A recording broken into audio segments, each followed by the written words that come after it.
안녕하세요. 물류TV 백소라 교수입니다. 세종사이버대학교 유통물류학과 교수로 있습니다. 자, 여러분들 지금 제가 오늘 어디 있는지 아시겠습니까? 자, 뒤에 포스터 보이시죠? 바로 국제항공협력 컨퍼런스라고 하는 우리나라 항공에 관련된 가장 큰 행사 중에 하나인 곳에 있습니다. 지금 2022년이고요. 그리고 오늘 날짜는 바로 7월 5일입니다. 오늘 개최하는 날입니다. 여러분들께 오늘 이 행사에 대해서 간략하게 안내해 드리고요. 그리고 안으로 같이 들어가서 보여드리도록 하겠습니다.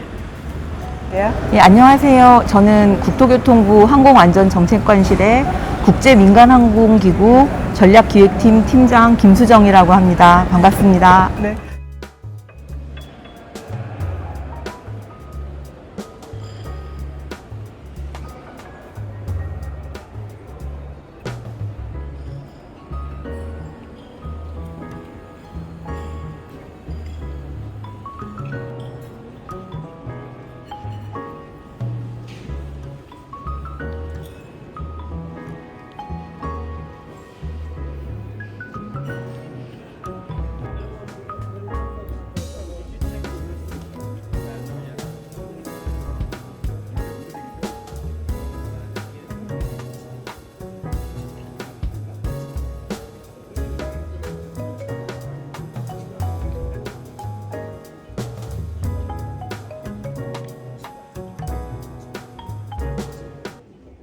Expanding the horizon of air transport.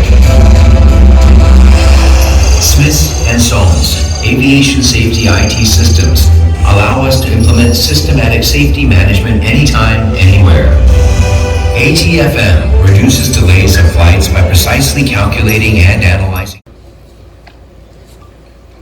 살바토레 사치타나 아이카오 회장님, 하디 시리카 나이지리아 연방항공 장관님, 데오다트 사업부 장관님, 코코이 알베라만 다니차르 항공장관. Gives me great pleasure today to be in the Republic of Korea. It's my first time. And to provide congratulatory Government of the Republic of Korea and the Honorable Minister of Land, Infrastructure, Transportation Policy. I wish everyone a successful and fruitful conference. For flight, so we kindly ask for your patience as we set the stage. Just to give you a little bit of background on our missions for the civil aviation industry.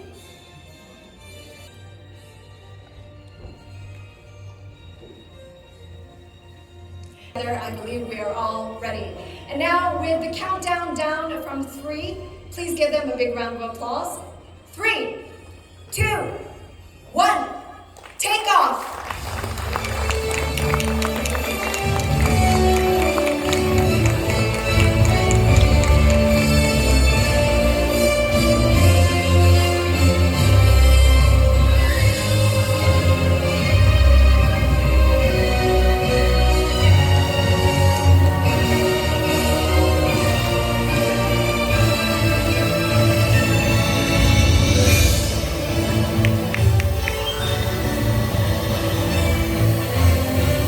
Ladies and gentlemen, please give them. Yes, we will greet our two gentlemen on. So I would like to start first with the situation pre-pandemic, and I will start by describing a little bit of Chad. The Republic of Chad is located in Central Africa with a population of 15 million.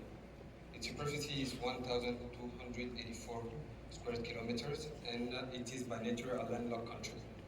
Due to its specification, aviation plays an essential role in the movement of population, and we have the biggest airport, which is International Airport Hassan Diamus. His Excellency Yu Myung-so, Vice Minister of Transportation. It was made during the bleakest days of the World War II. And I think this is a sentence, a lesson that has a lot to teach us today as we slowly but progressively move towards a new quasi-normal. What he meant by it is a simple but profound. A dramatic change uncovered fresh insight. No quarantine, no testing, neither at departure nor at arrival, with the two exceptions that You have here China and Japan. Now, what this means? It means a lot. It means a lot because, as you know, the business is highly interconnected. Because even in quantification of international passengers, just Japan and China combined in 2019 amounted to about 240 million passengers, international passengers. This is certainly, in relative terms, a minor part of the global component or the total component of Asia-Pacific traffic. 66–70% is domestic. But let's not forget that international passengers are the... Airlines are not only dealing with COVID and post-COVID impacts at the moment, they're contending with high fuel prices, the ongoing uncertainty and potential disruption. So for the next 15 minutes, I will walk you through how aviation policy priorities have been changed and how they should change in the post-pandemic era. So COVID-19 obviously confronts the aviation industry with unprecedented challenges. The world turned upside down with the consequences for our interconnected life. The way we interact, the way we work, the way we learn have been changed dramatically. Navigating pandemic, the fundamental changes are expected. But before thinking about the changes, it's important to look back what we have achieved for the past 20 years, just before COVID-19. The unprecedented growth, particularly in the Asian market, was noted. And we were busy. Because of the unprecedented growth, we didn't have time to prepare for changes. We were always busy with immediate tasks. This is why we should use COVID-19 crisis as the opportunity to prepare, make preparation and improvement for the future of aviation industry. In doing so, we should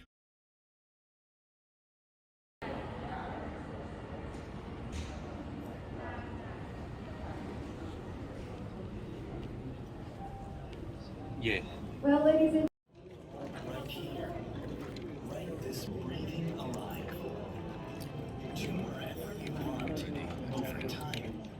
Civil Aviation Organization. Namely, we have a specific Annex 17 that deals actually with this topic. So I would like to give the floor first. It's about policy for responding to new normal. In Nigeria's perspective of recovery and restart of the industry during and after the COVID-19 pandemic. But as a result of the COVID-19 crisis, our flight crews have been flying less in the last 2 years approximately. Fortunately, numbers are going up again, and I will give you more information about this growth during this presentation. Korean Air had its highest sales in the cargo business ever in the history in the fourth quarter of last year, because we responded quickly to market changes. And we pioneered new cargo routes and new opportunities as well. We targeted the cargo market by actively utilizing cargo-only airplanes, but also passenger airplanes for cargo-only flights. And useful technology, by the way. We have also delivered the safety training ebook and launched a self-learning site which provides very attractive YouTube-style video clips about cabin safety and about cabin safety procedures. Maintenance. Maintenance is always critically important, and it has been probably more important during the pandemic. The distribution of maintenance during these years has been non-typical, but also that we have operated passenger airplanes carrying cargo only since March 2020. Right at the beginning of the pandemic. We were one of the first airlines to do that. And we did it at a large scale, and it proved to be a great commercial initiative. But of course, this commercial initiative came with new, interesting, and unprecedented operational and technical challenges. So, in doing so, we had to be fully focused on strengthening our cargo transportation safety management. For several years, Korean Air has achieved safety targets established by the MOLIT through systematic safety management of cargo. In 2021, I'm going to analyze the upcoming challenges from the impacts of COVID-19. And lastly, I'd like to emphasize the importance of security culture and aviation security voluntary reporting system as a way to manage the challenges we mentioned above. Aviation security. And regarding the principles of public international law and practices and the Chicago Convention, is it possible for the ICAO to deal with human rights issues relevant to civil aviation? In dealing with these questions, I'm going to make a big philosophical argument based on a particular approach.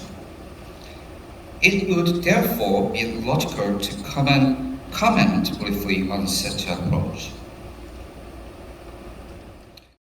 환경적인 부분에서는 지속 가능한 경영을 하기 위한 탄소 중립을 실현하는 데 포커스를 두고 있습니다. 그래서 기후 변화에 대응하고 자원 순환 체계를 확립하고 그 다음에 환경 관련한 책임을 다하고자 노력하고 있습니다. 사회적 책임 부분입니다.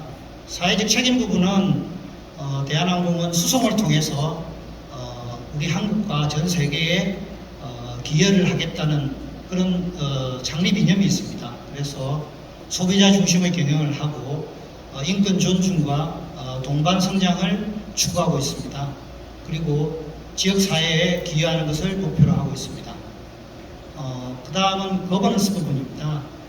지속 가능한 경영을 위해서 투명한 지배 구조를 더욱더 공고히 하고 ESG 경영 체제를 더욱 고도화하고 그리고 이해관계자와의 소통을 더욱 원활히 하는데 ESG 경영의 포커스를 두고 있습니다. 프로그램을 개발하여 승객이 탑승 전, 출발 전부터 시작해서 탑승 수속을 하고 기내에서 서비스를 받으시고 그 다음에 도착해서 항공 여행을 마칠 때까지 전 단계에 걸쳐서 통합적이고 유기적인 승객의 안전을 확보하는 그런 프로그램을 개발하여 지금 현재 시행을 하고 있습니다.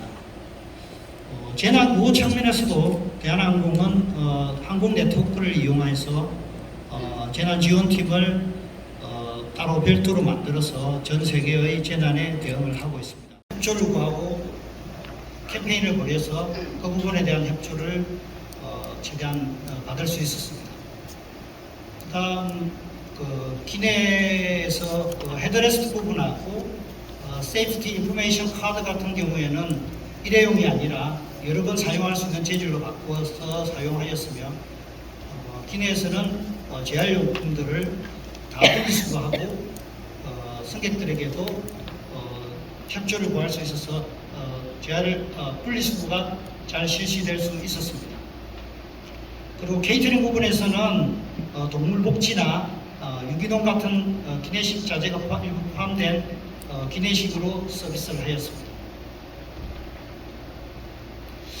이 행사가 조금 의미가 깊은 것은 대한항공의 향후에 대한항공과 업계, 정부 이런 부분들이 넷제로 2050을 달성하기 위한 노력들에 대해서 설명을 드리겠습니다. 단기적으로는 항공사는 운항 효율을 개선하기 위해서 여러 가지 과제들을 지속 발굴하고 개선해 나가고 있습니다. 그리고 바이오항공유 사용을 확대하기 위해서 관련 업계가 노력을 하고 있으며 장기적으로는 친환경 고효율 항공기를 도입하기 위해서 지속적으로 기단을 변경하고 있고 나중에 사용을 하게 될 수소항공기, 전기항공기의 도입을 위해서 관련 업계와 협업을 지속해오고 있습니다. 그렇지만 항공사의 이런 노력들 외에도 공항당국이나 정부의 노력이나 정부가 주도하는 부분이 많이 필요합니다.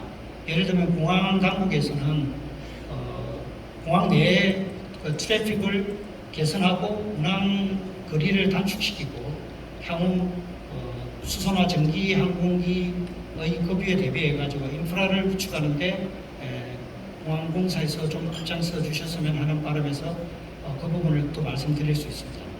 그리고 정부가 바이오항공에 대한 관심을 가지고 이제는 대책을 정부 주도로 좀 수립하면서 업계가 같이 보조를 맞춰 나가야 되는 부분에 대해서 말씀드리자면 먼저 말씀드렸듯이 바이오항공유는 3배에서 5배 정도 비쌉니다. 그래서 이 바이오항공유를 사용하는 입장에서나 공급하는 입장에서나 이 부분에 대한 정책적인 지원이 많이 필요합니다. 이 부분이 인프라를 구축하는 데 있어서 제가 생각에는 수천억 이상의 비용이 드는 것으로 알고 있습니다. 이런 정책적인 인센티브도 필요하고 바이오항공유를 만드는 생산하는 그리고 공급하는 데 있어서도 이 부분이 많이 국가적인 차원에서 뒷받침되어야 한다고 봅니다. 항공기 제작사 입장에서는 친환경 고효율 항공기를 지속 개발해야 하고 정부 주도로 이러한 항공기를 도입하기 위한 녹색 금융도 지원이 지속되어야 한다고 봅니다. 궁극적으로 수소나 전기 항공기 도입까지는 바이오 항공유를 음식물 쓰레기에서 추출하고 이런 노력들이 지금 지속되고 있습니다. 이런 부분들이 결과적으로 2050년에 장기적인 성과를 도출하기 위해서는 단기적으로 항공사뿐만 아니라 관련 업계나 정부 이런 부분들의 노력들이 필요하며 R&D 투자나 그 다음에 인프라 구축에 대한 대규모 투자가 절실하다고 봅니다. 그래서 이런 부분들이 항공업계와 관련 업계 그리고 정부 그리고 고객들까지 다 참여해야만이 이 넷제로 2050을 달성할 수 있을 거라고 생각하며 이상 프레젠테이션을 마치겠습니다. 문제라고 생각합니다. SK이노베이션은 국제 공동체의 일원으로서 기후변화 관련된 문제를 해결하는 데 적극적으로 참여하고 있습니다. 여기 보시면 아시겠지만 탄소 가격이 예상보다 빠르게 상승한다는 것을 고려하게 되면 넷제로를 달성한다는 것이 하느냐 안 하느냐의 문제가 아니라 경쟁력의 문제라고 생각하고 있습니다. 작년 6월에 2050년 이전에 SK그룹 차원으로 넷제로를 달성하겠다고 그룹 차원으로 선언하였습니다. 각 회사들은 나름대로의 그런 오퍼레이션 영역에서 솔루션을 검토 중에 있습니다. SK이노베이션은 넷제로를 ESG 핵심 전략으로 인식하고 있습니다. ESG 중요성은 이 자리에서 다시 굳이 설명을 드리지 않아도 될 것으로 생각이 듭니다. ESG를 바탕으로 카본 투 그린이라는 SK 이노베이션의 파이낸셜 스토리가 있습니다. 카본 투 그린은 배터리, 소재, 배터리 리사이클 등의 그린 앵커링과 플라스틱 리사이클, 친환경 에너지 솔루션, 페트로케미컬 리파이너리 등의 그린 트랜스포메이션으로 구성되어 있습니다. 구체적인 사항은 다음 장에서 설명드리도록 하겠습니다.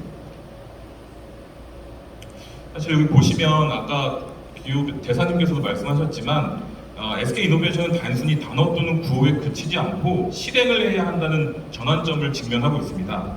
많은 회사들이 Y에 대해서는 쉽게 이야기를 하지만 구체적인 액션들, 즉 목표를 언제, 어떻게 도달할 것인가에 대해서는 명확하게 공개하는 회사는 그리 많지 않습니다. 그래서 저희 파트 2에서는 SK이노베이션의 넷제로 로드맵에 대해서 좀 더 자세하게 설명드리도록 하겠습니다. 보시는 게 SK이노베이션의 넷제로 로드맵입니다. 사실 작년 10월에 이노베이션은 넷제로 스페셜 리포트를 발간하였습니다. 지금 홈페이지에 가보시면 다운로드를 받아보실 수 있는데요. 이 페이지에서 보시면 로드맵은 주요하게 5가지 구성 요소로 되어 있습니다. 첫 번째는 이제 앰비셔스 타겟입니다. 2050년보다 빠르게 넷제로에 도달하겠다는 담대한 목표를 가지고 있습니다. 다음은 배출 감축 타겟입니다. 코로나 전에 배출량이 가장 많았던 2019년을 기준으로 해서 IPCC 1.5도 시나리오에 근거한 타겟을 설정하였습니다. 사실 스콥 3까지도 포함하여 다루고 있습니다. 그 다음은 실행 옵션입니다. 에너지 효율, 저탄소 원료로의 전환, CCUS 및 오프셋 방법론을 종합적으로 포함하고 있습니다. 물론 리소스 플랜과 ESG 매니지먼트 가버넌스 구조도 포함하고 있습니다. 본 발표에서는 에너지화학 비즈의 스콥 1, 2 감축 옵션에 좀 포커싱해서 뒤에 설명드리도록 하겠습니다. 보시면 앞서 말씀드린 것처럼 2050년보다 이르게 스콥 1, 2에서 넷제로를 달성하고 스콥 3의 경우는 인텐시티 기준으로 절반 이하로 줄이겠다고 발표했습니다. 스콥 1, 2를 줄이는 방향을 크게 보면 직접 감축과 상세가 있을 텐데 석유를 정제하는 과정 중에는 필연적으로 CO2가 발생할 수밖에 없는 구조입니다. 다양한 옵션을 통해서 감축할 예정인데요. 또 그 옵션도 뒤에서 좀 상세하게 설명드리도록 하겠습니다. 여기 표현되어 있는 스콥 3의 경우에는 많은 기업들이 스콥 3를 포함하지 않는 경우도 있는데 저희 SK 이노베이션, SK 에너지 같은 경우는 스콥 3를 포함하여 전략을 수립 중에 있고요. 지금 현재 내부 TF를 통해서 새로운 모습, 좀 더 구체적으로 목표를 설정하고 있습니다. 아마 지금 거의 마무리된 게 있기 때문에 7월 중 혹은 8월 이내에 외부에 새롭게 발표할 수 있을 것 같습니다. SK 이노베이션 차원으로 보게 되면 에너지 석유 사업에서는 19년을 정점으로 2030년까지 50%, 2050년 이전까지 100%를 건축할 예정입니다. 배터리나 소재 사업은 지금 크게 확장하고 있는 사업인데 BAU 기준으로 2040년, 35년 이전에 에너지 양이 비례해서 증가할 텐데 RE100 등을 통해서 넷제로를 달성할 예정입니다. 이번 슬라이드에서 조금 더 자세하게 설명을 드릴 예정인데요. 이거는 에너지화학 사업 기준으로 30년까지 좀 구체적인 숫자를 좀 담아봤습니다. 모든 일련의 제품들을 생산하는 과정에서 CO2는 제로할 것입니다. 원재료 측면으로 보시게 되면 기존의 100% 크루드 오일 피드에서 리사이클, 리뉴어블, MSW, 웨이스트 등의 제품의 비용을 획기적으로 늘릴 예정입니다. 결국 이러한 리뉴어블 에너지의 인프라, 국가적 차원의 지원이 많이 필요한 상태가 될 것 같습니다. 또한 많은 CCS 스토리지 확보, CO2를 제품으로 현실화시키는 CCUS의 기술들의 발달이 상당히 중요하다고 생각이 듭니다. 다음 장에서는 전체적인 모습 중 지금 리퀴드 퓨얼, 항공유 부분에 대해서 말씀을 드리도록 해보겠습니다. 항공 분야는 많은 분들이 아시는 것처럼 CO2를 줄이기에 가장 어려운 영역으로 인식이 되고 있습니다. 도로 위 차량과는 다르게 현재의 기술로는 항공유를 배터리나 수소로 대체하기는 상당히 어려운 것으로 알고 있습니다. 특히 에너지 밀도 차원으로 보시게 되면 1kg의 ZU를 대체하려면 약 50kg의 배터리가 필요하다는 자료가 기억에 남습니다. SK가 검토한 에너지 트랜지션의 시나리오에서는 항공 분야는 육상 연료에 비하여 제한적이라고 분석이 되었습니다. 그런 의미에서 보게 되면 사프의 생산은 SK에게 있어서 선택할 수 있는 옵션이 아니라 꼭 필요한 의무라고 생각을 하고 있습니다. 앞서도 설명을 좀 나왔었는데요. 사프는 기존 ZU와는 쉽게 블렌딩을 할 수 있습니다. 또 인프라 측면에서 보시게 되면 좀 새롭거나 특별한 장치를 요구하는 것도 아닙니다. 또 일부 리파이너리들은 포프로세싱 기술을 통해서 생산을 하기도 합니다. 또 그러면서 동시에 온실가스 측면에서 보게 되면 전지구적인 LCA 관점으로 최대 80% 가까이 CO2를 줄일 수 있다고 알려져 있습니다. 피드스탁 역시 전 세계적으로 분포하며 기술의 발달 또한 어느 정도 이루어져 있다고 생각이 듭니다. 그렇지만 현재 생태계는 아직 초기 단계입니다. 경제적인 관점으로 사실 매력적이라고 다가오고 있긴 한데요. 소비자적 측면으로 보게 되면 아까 앞서 말씀드린 것처럼 상당히 값비싼 제품이 될 수 있습니다. 그래서 많은 기업들이 상당히 경제적인 관점에서는 이제 플러스 요인이 좀 유입 요인이 있는데요. 그래서 많은 회사들이 사프 생산 시설을 건설을 계획 중인 것으로 알고 있습니다. 그렇지만 이 사프 건설 시설은 또 자본 집약적이다 보니 많은 투자비가 필요하게 됩니다. SK가 생각하고 있는 항공유에 대한 로드맵에 대해서 설명드리도록 하겠습니다. 사실 항공 사프에 대해서 여러 가지 기술이 있고 단계가 있을 수 있는데 단기적으로는 HEF, 헤파 방식의 테크가 30년 이전까지 메인이 될 것으로 생각이 됩니다. 아시는 바와 같이 이미 헤파는 상업적으로 검증이 되었습니다. 단 피드스탁이 제한적이라는 점이 있어서 좀 폭발적으로 어느 정도까지 성장할 수 있을지에 대한 좀 퀘스천은 있는데 2030년 이전까지 시장이 빠르게 성장할 것으로 예상이 됩니다. 제가 이 자리에서 구체적으로 말씀을 드릴 수 있는 위치는 아닙니다만 피드 확보와 동시에 사프 플랜트를 건설하는 것을 내부적으로 적극적으로 검토 중에 있습니다. 또한 기존 공정을 개조해서 기존에 저희가 갖고 보유하고 있는 공정을 개조해서 코프로세싱을 통하여 생산하는 방법도 내부적으로 스터디 중입니다. 중장기적으로 보시게 되면 알코올 투 젯, 게시피케이션, 파워 투 리퀴드 등으로 발달할 것으로 생각이 됩니다. 타임라인에 대해서는 아직 불확실성이 많이 있습니다. 각 나라의 정책 수립 여부, 기술의 발달로 인한 코스트 절감을 통한 경쟁률 확보, 이러한 것들이 중요한 팩터로 꼭 생각하고 있습니다. 따라서 정책, 기술의 변화에 따라 예상한 것보다 빠르게 진행될 수 있는 포텐셜이 있다고도 생각이 됩니다. 그래서 매년 저희 분석 데스크에서는 일정 사인포스트를 설정하고 면밀하게 모니터링을 하고 있습니다. 그러면서 보면 그 진행 속도가 작년보다 혹은 재작년보다 빨라지고 있다고 느끼고 있습니다. 특히 SK는 efuel과 같은 미래 차세대 항공유에 대해서는 정부의 국책 과제, 혹은 글로벌한 타 기술 사업의 투자 등을 적극적으로 검토 중입니다.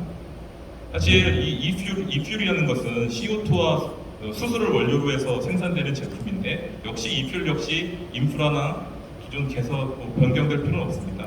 그렇지만 이걸 전제 조건은 재생에너지 확보가 상당히 필요한데 구조상 우리나라에서는 재생에너지 확보가 쉽지 않은 것으로 알고 있습니다. 결국은 재생에너지를 어떻게 확보할 것이냐, 또한 그런 사업을 진행하는 데 있어서 경제성 확보가 어떻게 될 것이냐가 주요 관건 사항입니다. 그렇지만 장기적으로 보시게 되면 넷제로 사회에서는 궁극적으로는 efuel이 큰 역할을 할 거라고 믿고 있어서 지금부터 차근차근하게 준비해 나갈 계획입니다. 빠르게 좀 설명을 드렸는데요. 지금까지는 SK 넷제로, 미래 정유 공장의 보수, SK 사프 로드맵에 대해 최혜미 의원입니다. 금일 발표는 5개의 챕터로 구성되어 있는데요. 발표 순서는 생략하도록 하겠습니다. 예, 먼저 저희 한국공항공사를 소개해 드리겠습니다. 한국공항공사는 대한민국의 14개 공항을 관리 운영하는 공항운영 전문 공기업입니다. 저희는 1980년도에 설립이 되어 있고요. 2014년에는 한국공항공사법을 개정해서 항공해치급 및 정비업 등 사업 범위를 확장한 바가 있습니다. 또한 2021년부터는 기존 CSR에서 ESG 경영으로 전환해서 전담부서인 ESG 경영실을 설치하기도 했고요.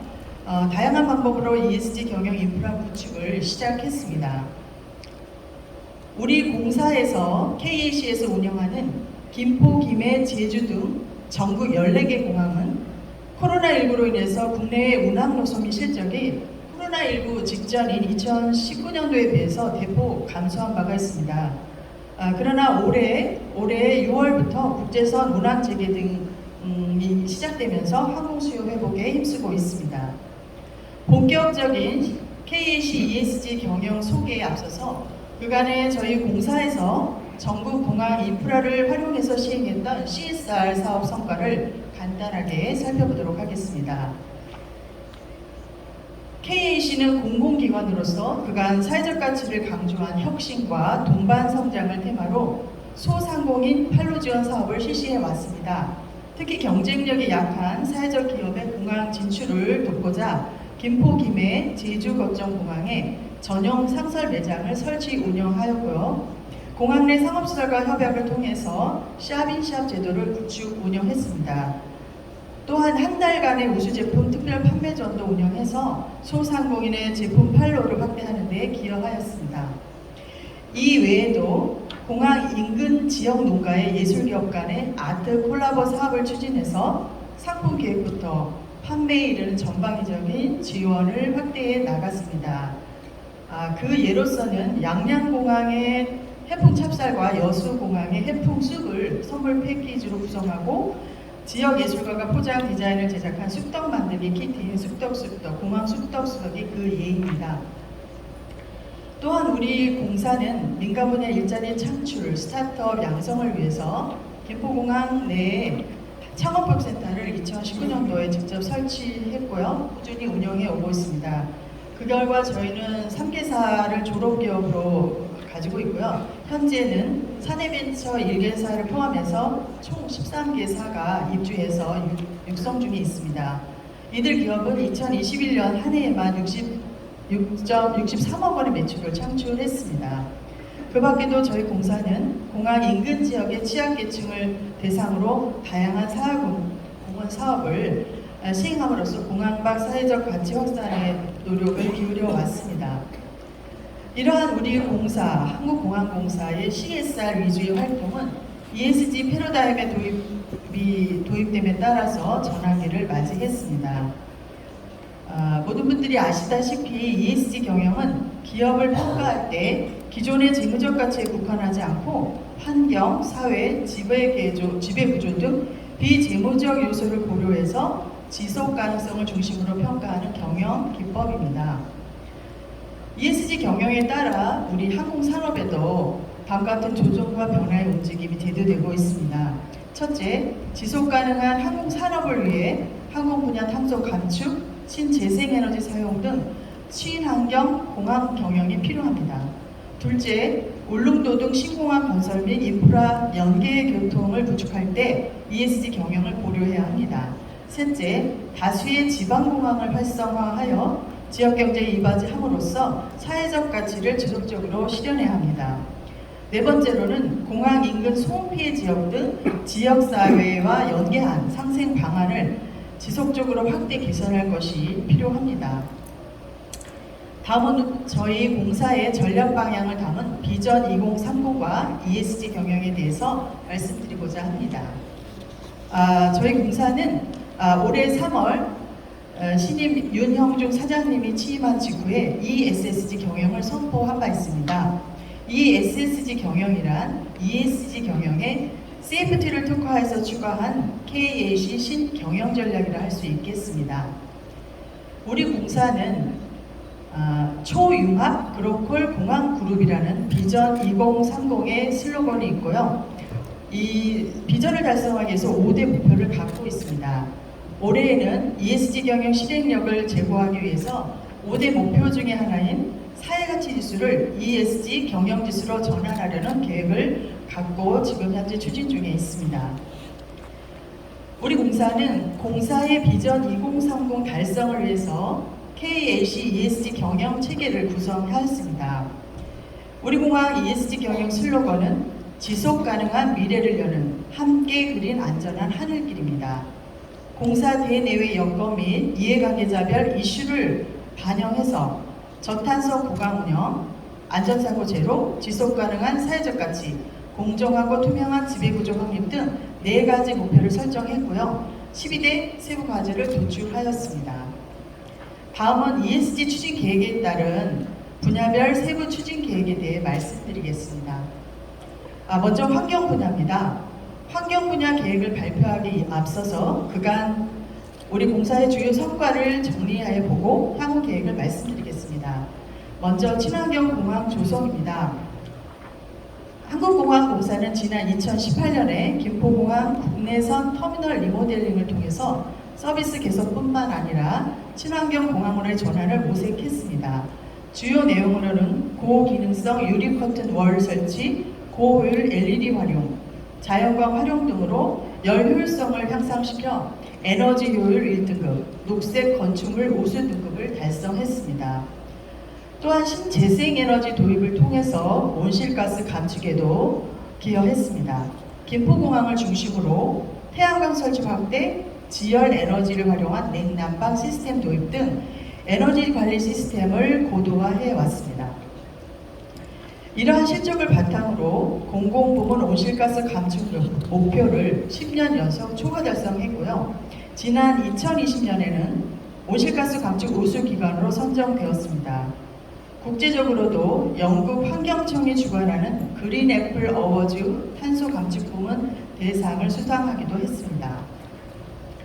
우리 공사는 여기에 머무르지 않고 항공산업의 친환경 경영에 동참하기 위해서 다음과 같이 2030년 중장기 탄소 감축 목표를 설정했고요. 과제를 이행해 가고자 합니다. 나아가서 정부에서 발표한 2030 국가 온실가스 배출량 감축과 연계해서 2030년까지 2018년도 대비 32.8% 이상을 감축하고자 합니다. 이에 따라서 환경 인프라 고도화, 에너지 이용 효율화 등 9대 주요 전략 과제를 마련해서 추진할 계획입니다. 청정 에너지 전환, 저탄소 인프라 구축, 녹색 신공항 건설, 미래 친환경 모빌리티 도입 기반 마련을 탄소 중립 중점 추진 과제로 저희는 설정했습니다. 지금부터는 세부 실행 과제에 대해서 말씀드리겠습니다. 먼저 청정 에너지 전환입니다. 사용 에너지 제로 카본을 목표로 단기적으로는 태양광 발전 설비를 확대할 계획에 있으며 내년부터는 전국 공항에 순차적으로 설치할 예정입니다. 중장기적으로는 수소에 기반한 그린 연료 전지 도입을 검토 중에 있습니다. 또한 저희는 저탄소 구현 인프라 구축을 위해서 기존 노후 시설에 대한 에너지 효율성을 강화할 뿐만 아니라 공항 내 차량 및 장비의 친환경 전환을 촉진하고자 하고 있는데요. 이를 위해서 충전 인프라를 확대해 나갈 예정입니다. 이는 공항 여객을 위한 랜드사이드 지역뿐만 아니라 에어사이드 지역에도 점진적으로 구축해 나갈 것입니다. 다음은 녹색 신공항 건설입니다. 현재 2025년 건설 완공을 목표로 하고는 울릉공항의 경우 제로 에너지 건축 설계로 탄소 중립 공항을 실현하고자 합니다. 또한 건물 외에도 친환경 차량, 장비 인프라 구축 운영, 태양광, 풍력 등 재생에너지 자체 생산으로 탄소 배출을 최소화할 것입니다. 마지막으로 미래 친환경 모빌리티 사업 추진입니다. 우리 공항공사에서는 공항 운영의 노하우 및 인프라를 활용해서 향후 2025년부터는 김포공항을 배티허브로 하는 UAM 사업을 추진할 예정입니다. 이 사업은 화석연료 기반의 대규모 항공 여객 수송에서 수소 전기 기체의 개발 여객 수송원의 전환이라는 점에서 의미가 있고요. 미래 친환경 교통수단을 주도적으로 이끄는 우리 KAC 역할 확대라는 점에서도 큰 의미가 있다고 생각합니다. 다음은 우리 공사의 이해관계자 탄소 절감 유도 활동입니다. 우리 공사는 항공사, 지상조업사, 관제기관, 공항 운영자 간 항공기 운항 단계별 시간 정보 공유 시스템인 ACDM을 구축해서 현재 김포, 김해, 제주 등 3개 공항에서 운영 중에 있습니다. 저희는 지속적으로 이 시스템을 업그레이드해 나갈 계획입니다. 이 시스템을 통한 효율적 시간 관리로 항공기 지상 이동 시간이 단축됨에 따라서 공항 내 탄소 배출량 감축에도 크게 기여하고 있습니다. 우리 공사의 또 다른 이해관계자 탄소 저감 활동으로는 항공산업 탄소 감축에 크게 기여하는 항공사의 친환경 항공기 도입, 지속 가능한 항공 연료 사용 활성화를 위한 노력입니다. 저희는 이를 위해서 항공사, 지상조업사, 정부 부처 등 관계기관 등과 필요한 사항을 공동의 노력으로 추진해 나가도록 하겠습니다. 다음은 안전 분야입니다. 우리 공사는 온라인에 기반한 전국공항 안전 신경망 네트워크를 구축해서 전국 각지에서 이루어지고 있는 공사 작업들을 실시간 모니터링 전파함으로써 그 내용을 신속히 파악하고 조치하고자 합니다. 유사시에는 CEO까지 연결되는 즉각적 통합 보고 체계를 통해서 전사가 공유하고 또한 관계기관과 협력해서 지체 없이 안전관련 문제를 해결할 수 있도록 하고자 합니다. 다음은 사회적 가치 분야입니다.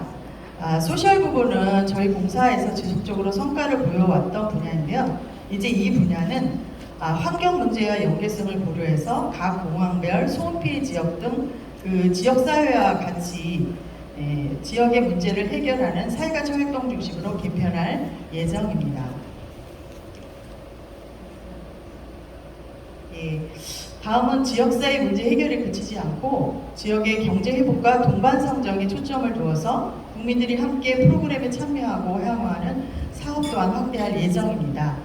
KAC 슬기로운 공정여행은 제주, 양양, 여수, 경주 등으로 매년 확장하고 있으며 우리 공사 비전인 글로벌 공항운영 기업과 그 맥락을 같이 하고 있습니다. 다음은 기관의 투명성을 제고하는 ESG 정보 공개 확대 계획입니다. 저희 공사에서는 선지적으로 자율공시 채널을 구축해서 각 분야별 데이터를 더욱 고도화하여 공개 범위를 확대해 나갈 것입니다. 또한 매년 저희가 지속가능 경영 보고서를 발간하고 있는데요. ESG 정보를 특화해서 발간함으로써 이해관계자가 저희 공사의 정보에 쉽게 접근할 수 있도록 하고자 합니다. ESG 경영은 이제 선택이 아닌 필수입니다. 공항 내 탄소 중립, 친환경 에너지로의 전환은 공항을 이용하는 모든 이해관계자가 경험하게 될 새로운 가치입니다. 전국 14개 공항 및 신공항이 탄소 중립 공항이 되는 그날까지 저희 공항공사 임직원들은 다 같이 뜻을 모아 하나하나씩 변화시켜 나가겠습니다. Thank you very much. 시간이 많이 없는 관계로 짤막짤막하게 요점 중심으로 설명을 드리겠습니다. 저희 인천국제공항은 2001년도에 개항을 했습니다. 그 이후로 수요 증가에 맞춰서 지속적으로 시설을 확장을 했고요. 2008년도에 2단계 사업을 완료를 했습니다. 아울러 이제 3단계 사업을 2018년도에 완료를 했고요. 지금 4단계 사업을 진행 중에 있습니다. 4단계 사업이 완료가 되면 저희 인천국제공항은 1억 600만 명을 수용하게 됩니다. 저희가 이렇게 건물의 규모가 커지면서, 공항의 규모가 커지면서 또 한 번 저희가 생각하는 것이 바로 친환경입니다. 수요가 많이 증가할수록 저희가 또 친환경에 강점을 두고 공항을 건설, 운영을 해야 되겠다는 이런 생각을 해봅니다. 모두 아시는 것처럼 항공산업은 전 세계 온실가스의 배출량의 약 2에서 3%를 차지하고 있습니다.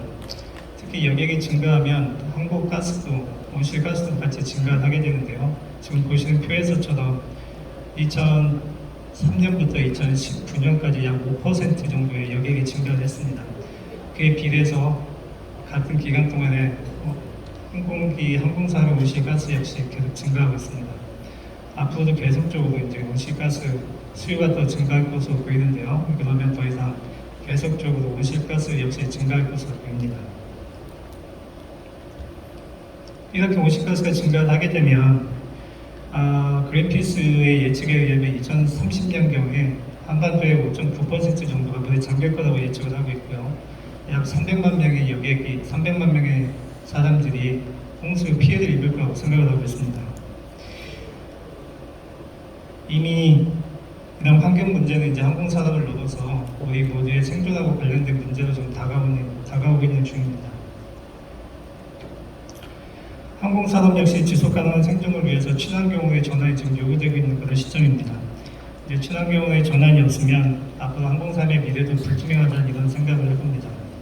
이미 다양한 분야에서 이제 친환경의 전환이 이루어지고 있습니다만 우리 지금 시점에서는 보다 좀 더 가속화될 격보에서 보입니다. 저희 인천국제공항은 2006년부터 저탄소 친환경 공항을 위한 노력을 해왔습니다. 그리고 2021년도에는 ESG 경영을 토대로 해서 새로이 비전과 전략을 수립을 했고요. 그리고 친환경 공항, 저탄소 공항으로, 탄소 중립 공항으로 나아가기 위해서 크게 4가지 4대 친환경 전략을 수립해서 지금 현재 운영 중에 있습니다. 그 첫 번째는 공항 운영 전력의 100%를 친환경 전력으로 바꾸는 그런 작업입니다. 이를 위해서 2040년까지 공항 공사와 사용하는 모든 운영 전력을 친환경 전력으로 바꿀 계획을 지금 가지고 추진 중에 있습니다.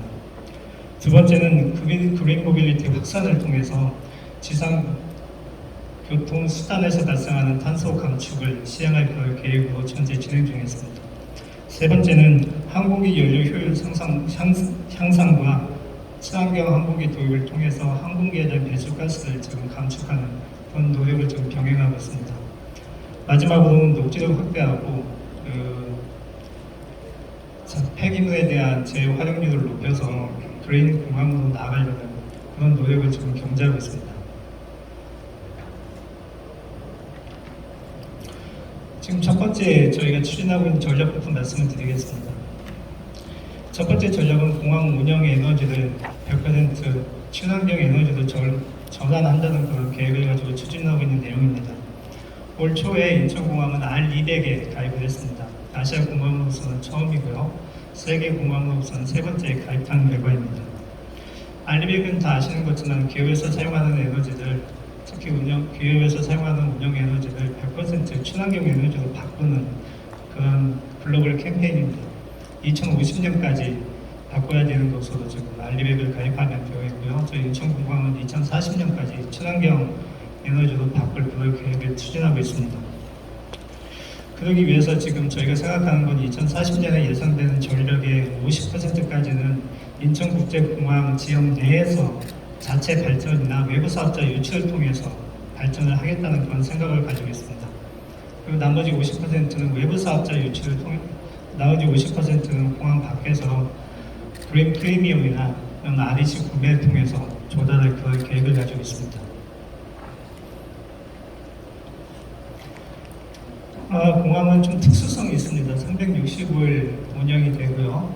그리고 전력 사용량이 가장 많은 시간대가 낮 시간인데 이 낮 시간에 대부분의 태양광이 발전을 하게 됩니다. 저희 이런 공항 특성을 생각하면 아마 공항은 친환경 에너지의 전환을 위한, 특히 태양광 발전을 위한 최적의 사업장이라고 생각하고 있습니다.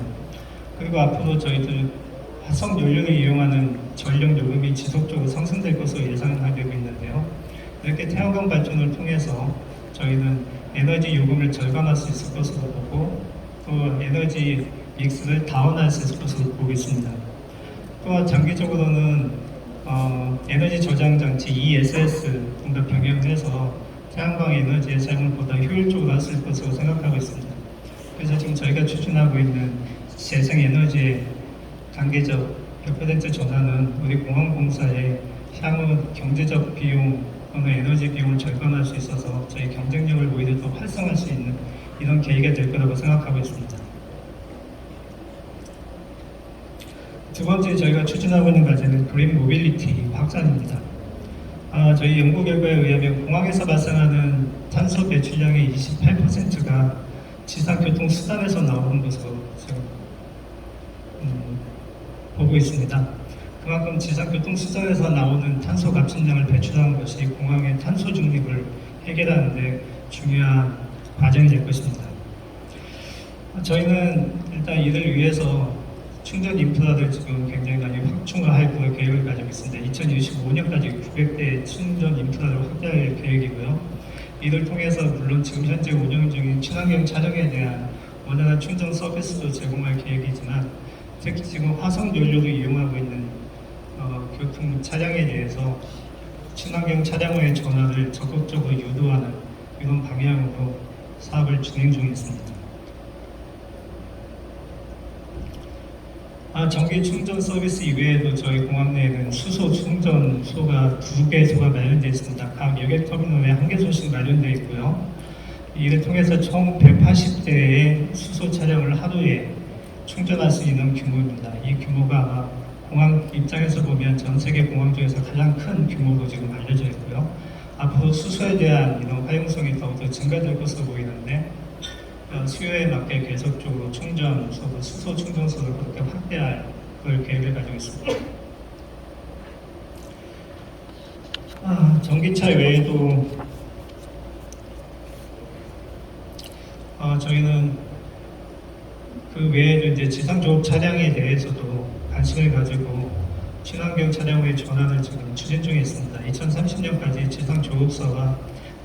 지상조업차가 보유하고 있는 디젤 차량이나 조업 장비 한 1,300여 대가 됩니다. 이 차량을 단계적으로 친환경 차량으로 전환하는 그런 MOU를 체결해서 현재 지금 추진 중에 있고요. 저희 입장에서는 일단 충분한 충전 서비스가 가능하도록 충전 인프라를 현재 구축 중에 있습니다. 이를 통해서 단계적으로 진행되고 있는 지상 조업자들의 단계적인 친환경 차량의 전환을 지금 지원하고 있고요. 또 그런 친환경으로의 전환이 보다 가속화될 수 있도록 저희가 필요한 인센티브 등도 지금 검토하고 있습니다. 예를 들면 계류장의 한시적인 계류장 사용료의 저감 방안이라든가 또 충전 요금에 대한 부분적인 저감 방안들처럼 감축을 통해서 절약을 통해서 전환이 보다 빨리 촉진될 수 있도록 준비를 좀 하고 있습니다.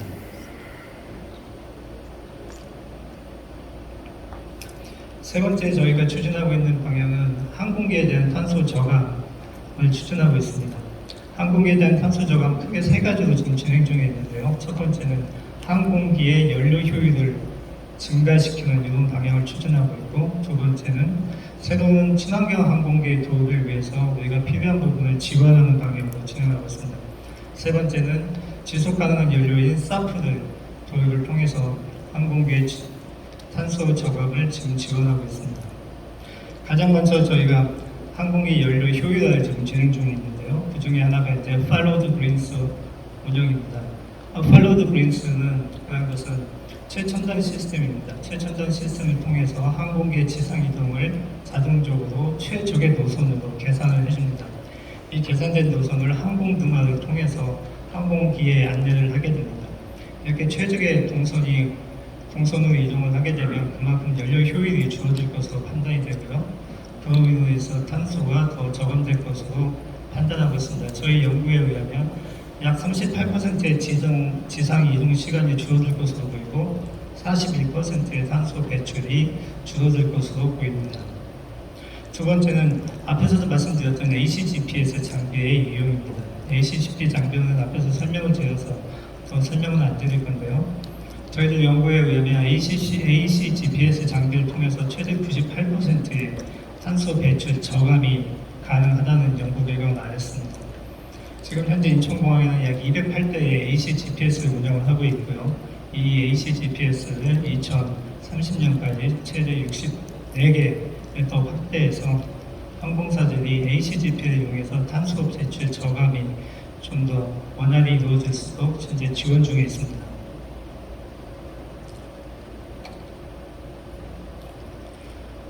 미래에는 수소항공기가 활성화될 것으로 저희가 예상을 하고 있습니다. 그런데 이렇게 새로운 항공기가 만들어지거나 또는 새로운 연료를 필요로 하는 항공기가 나오게 되면 그에 못지않게 공항 시설에 대한 변화가 불가피합니다. 아울러 이제 새로운 연료를 공급할 수 있는 공급체계 구축도 공항이 담당해야 될 몫입니다. 이를 위해서 저희는 지금 아까 대한항공에서도 말씀드렸지만 에어버스하고 대한항공 그리고 에어리퀴드사하고 수소항공기 개발 워킹그룹을 현재 운영 중에 있습니다. 이를 통해서 이제 저희는 수소항공기의 인천 도입을 준비하고 있으며 말씀드린 것처럼 이때 필요한 시설 준비 또는 인증 체계 등을 현재 지금 검토 중에 있습니다. 아직은 좀 시간이 많이 필요한 작업이긴 한데요. 이 수소항공기 준비를 통해서 저희는 인천공항에 항공기로부터 나오는 온실가스가 발생하지 않도록 하는 것을 목적으로 하고 있습니다. 항공기 탄소 저감을 위한 또 다른 방법 중에 하나로 앞에서 계속 언급되고 있는 사프가 있을 것으로 보고 있습니다. Sustainable Aviation Fuel, 이 지속 가능한 연료라고 얘기를 하는데요. 다행히 사프는 앞에서 말씀드렸던 수소항공기나 정비항공기처럼 이 시설에 대한 변경이 필요 없습니다. 또 새로운 항공기를 개발할 필요도 없고요. 그냥 단순히 기존의 항공유에 넣어서 사용할 수 있는 이런 장점이 있습니다. 다만 계속 말씀드렸던 것은 생산 단가가 굉장히 고가입니다. 이 고가가 사프의 활용성을 많이 저해한다는 그런 연구가 있습니다. 그래서 이 문제를 해결하기 위해서는 정부하고 같이 합쳐서 정부하고 전략적으로 사프 의무 혼합제 등을 해야 되지 않을까 이렇게 생각을 하고 있고요. 또 사프에 대한 생산 기술을 계속적으로 발전이 될 수 있도록 저희가 지원을 해야 된다 이렇게 생각을 하고 있습니다.